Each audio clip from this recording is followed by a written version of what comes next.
Station, this is Houston. Are you ready for the event? Houston International Space Station, ready for the event.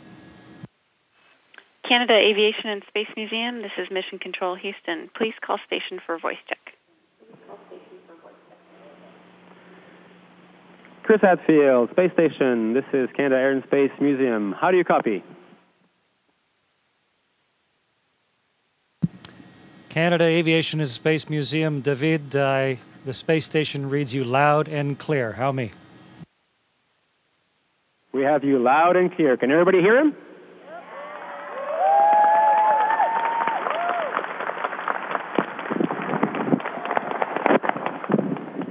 Chris, I have someone here who would like to introduce our special guest for you. Commander, welcome to Ottawa. Boys and girls, please help me welcome Mrs. Laureen Harper and her husband, the 22nd Prime Minister of Canada, the Right Honourable Stephen Harper.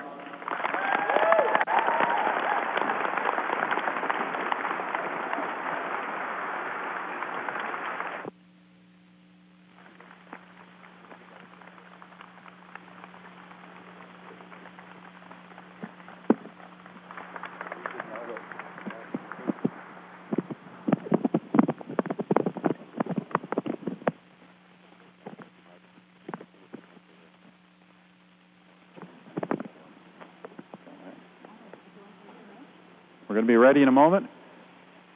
You all excited to be here, kids? Can the space station hear a big cheer from all of you? Big cheer! Come on, hooray!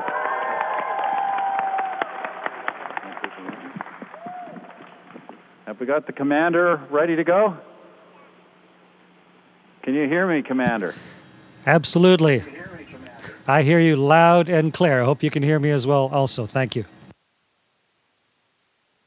And I can see you. It's a great picture. It's great to hear you. En commençant, je voudrais dire que c'est un moment historique. Je tiens à vous féliciter d'être le premier Canadien de commander la Station spatiale internationale. Commander, I just want to congratulate you on this historic achievement. You're the first Canadian ever to command the International Space Station. We're all very proud of you here.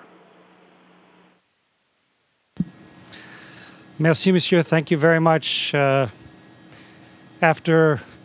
35 years of service to my country and to my government, I am so incredibly proud to have the chance to do this now. I get to go from Vancouver Island and see the Arctic and see the Maritimes in 10 minutes, coast to coast. And it just fills me with pride. And also, as a result of technology, I get to link with Canadians coast to coast of all ages. And I ask every Canadian, from the machine shops that help build this place, to the software labs, to the inventors and the creative minds that made all this possible, when they look up and see the point of light that is the International Space Station, all Canadians should take pride in what we can do together. Well, it must be a tremendous experience. I know as I fly across the country, I'm always amazed how big it is, how empty most of it is, but for you to be able to see it in 10 minutes is just is really an incredible experience we can only dream about. Now, Commander, I have a few questions myself, but we have a lot of kids here who want to ask questions. So I'm going to go straight to them first because I know we don't have a lot of time today. We have a very brief hookup. So let me begin with Emerson Bartel, Children's Wish Foundation, is going to ask a question. Is there anything that you fear in space or something that makes you uncomfortable? Emerson, I'm afraid when I don't have a plan, when I can't get ready for something. You know, there are always things happening, and some of them are scary if you're not ready. So what I always try and do is no matter what's happening, whether it's something simple or something dangerous, I prepare for it. I think about it. I visualize what I can do and therefore what I'm going to do. And then no matter what it is, that I'm facing, it makes me feel better about it, and it stops me being afraid of it. And that's whether I'm piloting a spaceship or commanding the space station or speaking with the Prime Minister of Canada or talking with you, Emerson. I just try and get ready, and then I'm not afraid. It's Lorraine Harper here. I would like to introduce Robbie Passmore-Waugh of the Children's Wish Foundation to ask the commander a question. Come on up, Robbie. What do you do when you get sick in space? Thank you, Robbie. We try not to get sick, of course. You can't catch a cold up here because there's no one to catch a cold from. But everybody on board is trained as an emergency medical technician. So I can do all basic medicine. I've worked in a hospital in the emergency room, taking care of people as they come in with all different injuries. So I really understand the basics that I need to know. Right here under my feet is our emergency medical kit and pharmacy. Behind me is like a stretcher that if someone got sick, we could strap them to that stretcher. And then we also on board with our crew, we have Dr. Tom Marshburn, a medical doctor. And so Dr. Tom could take care of each of us. But if Tom got sick, then I'd be taking care of Tom.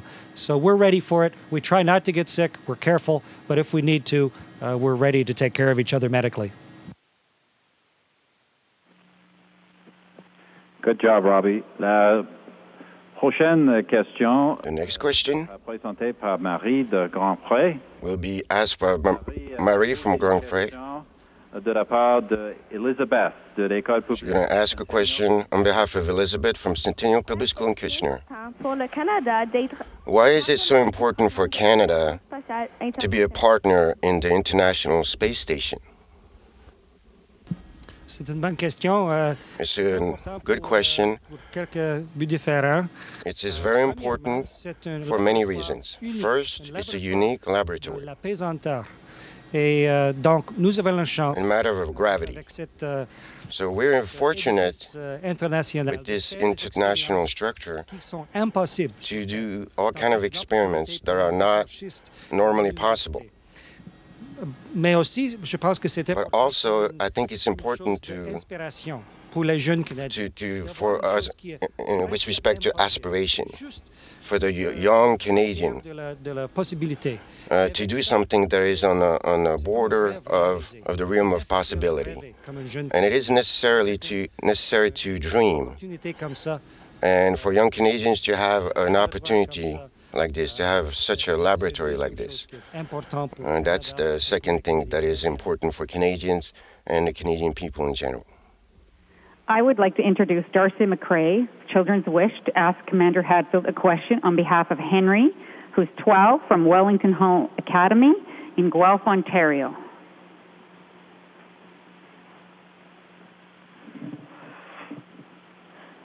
Good afternoon, Commander Hadfield. Here's a question. Does Canada look like you would expect it to from space? Does it look just like it does on a map, or is there anything that is really unique or stands out from space?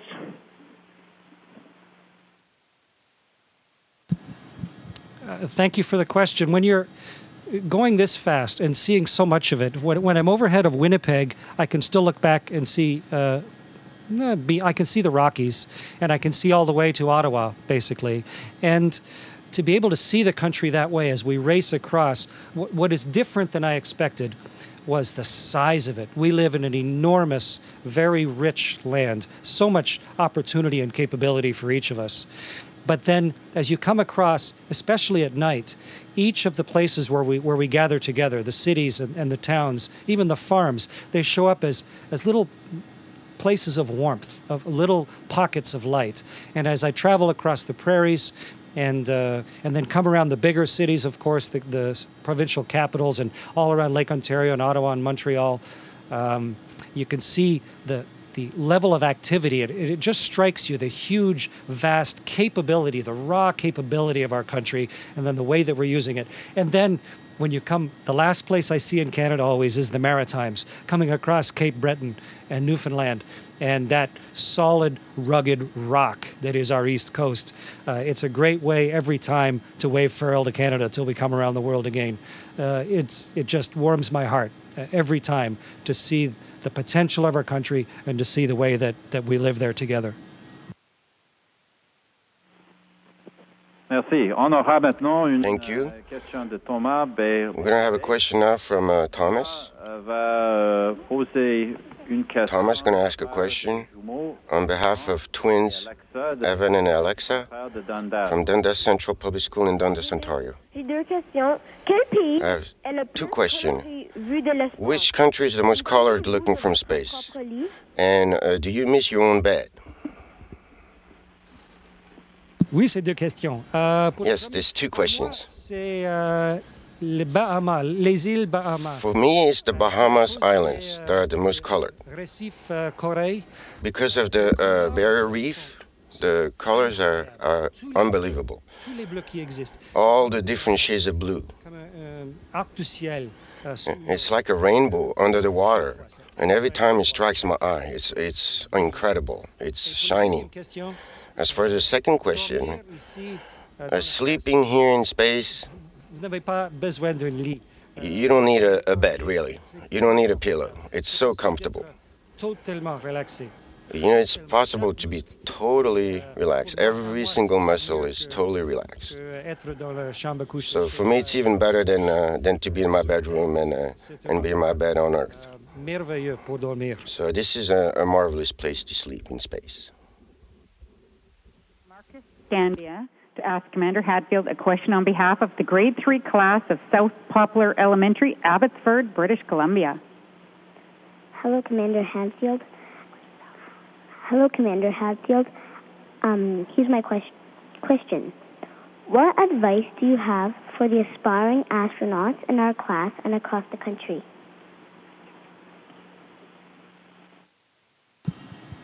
Okay, three things. Number one is education. And I don't just mean reading it, what you're told in school. Education is learning things. Education is desiring to know things, to know new things every single day, to always try and understand what's going around you. Constantly educate yourself. Number two is take care of your body. You only get one. Don't, think about what you're eating when you eat. You choose everything that you eat. And exercise your body. Take the stairs, carry things, don't drag things. Exercise your body. It doesn't take much, just keep yourself in shape. And then the third is make decisions. Choose things. And at first you may not make all good decisions, but decision making is a skill, and you can learn it and get better at it. And the more decisions you make, the better you will be at making them. And with those three things, education, a healthy body, and the ability to make good decisions, you will succeed no matter what you do in life, including maybe have a chance to fly in space. That does sound like good advice for a lot of things. Maintenant, Commandant, je vous présente. Now, Commander, Brown. I would like to present you Alexander Brown. De la part de Ezra. He's going to ask a question on behalf of Ezra, a 5-year-old boy from the Elizabeth Ziegler School in Waterloo, Ontario. Pouvez-vous voir la planète tourner? Can you see the planet turn, go around itself? Pas directement pour voir la planète. Not directly, to be able to see the Earth turn. Deux fois par jour, hein. It only turns twice a day Mais on a 24 period. chaque 90 minutes. So Donc, chaque every orbite, 90 minutes we're in an orbit. Le tournage de la Terre. So as far as the Earth turning, Une partie, un endroit, un pays, un continent. so Chaque fois qui every time we look at the Earth again, there's just maybe a country or part of the Earth that has moved a little bit. So not directly, but indirectly, yes. It's possible to see the Earth go around itself from the space station. I would like to introduce Alexa Hillier to ask Commander Hadfield a question on behalf of Colin, Grade 6, Scott Bateman Middle School. Hi, Commander Hatfield. Is there turbulence in space, and can you feel it like in an airplane? There is no turbulence up here at all. It is smoother than silk.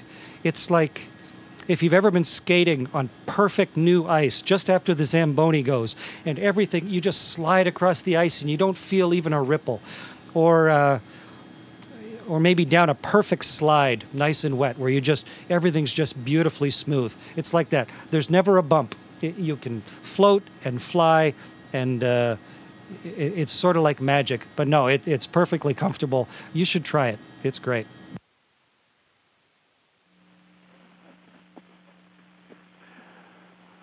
I'd like to introduce Commander Matthew Broughton. Matthew is bringing us a question on behalf of a Twitter account, SteffiPoo446. I'm going to assume that's not a real name. She is in Centennial Public School, also in Waterloo, Ontario. Matthew. Is it possible to land on Mars in the near future?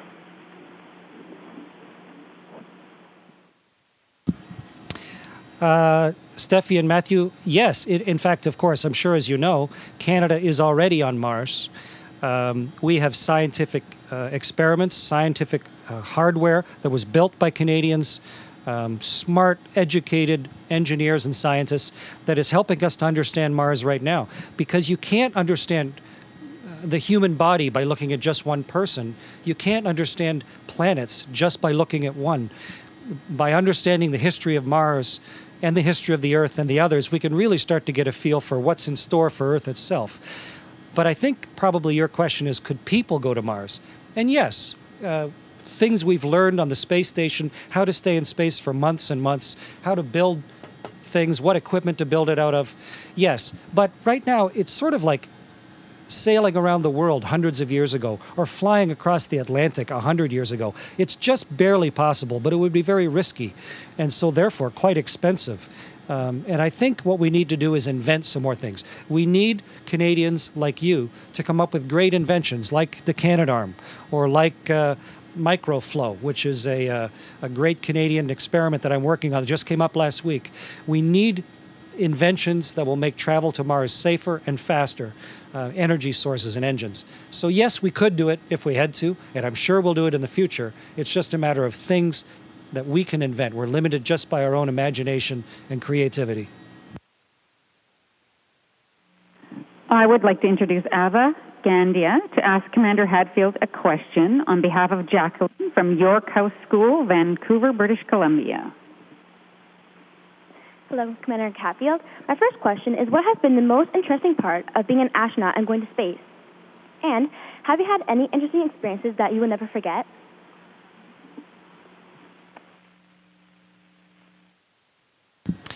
I think I could answer both those questions with the same answer, actually. And being inside a spaceship is wonderful, magnificent. Being weightless, doing all of this experiments, being here with a great group of people, wonderful, motivated, humble people. But the most magnificent experience was going outside, putting on the big white spacesuit and walking in space. And the reason is, not only was I out there building Canadarm2 and bolting it together and bringing Canada's robot arm to life, but I was alone with these two hands and these two eyes in between the world on one side, turning in all of its colors, and the universe on the other, in all of its absolutely fundamental blackness and the rest of everything. And I was there holding on to this vehicle, this space station, with one hand, one of the first humans to ever be able to see our world that way and to get a sense of the perspective myself. It'll be with me always. It is a magnificent experience to see the world and to see the universe that way. I was the first Canadian to ever do it, but I'm not the last. I hope more Canadians, including you, get a chance to see the world that way. It changes how you think. Thank you, Commander. That was our last student question, and I see your colleagues, David Saint-Jacques and Jeremy Hansen, have appeared, which means we're about due to wrap this up. So I know we all want to thank you for spending time with us. Vous avez l'esprit des pionniers qui You have a pioneer spirit. You have a spirit of enterprise. It's a new era, and it's a great exploration. in your life, and we're very proud of you. And we congratulate you on your success, and we wish you great fortune. I just want to say that you represent the kind of spirit we had in the explorers who went out and found our country and built our country, and you're carrying that into a modern age. We're all very proud of you. We wish you good luck and success. We have all these kids who've done such a great job asking the questions, other children who are with them. We have your parents here, so let's all together give Commander Hadfield one more big cheer.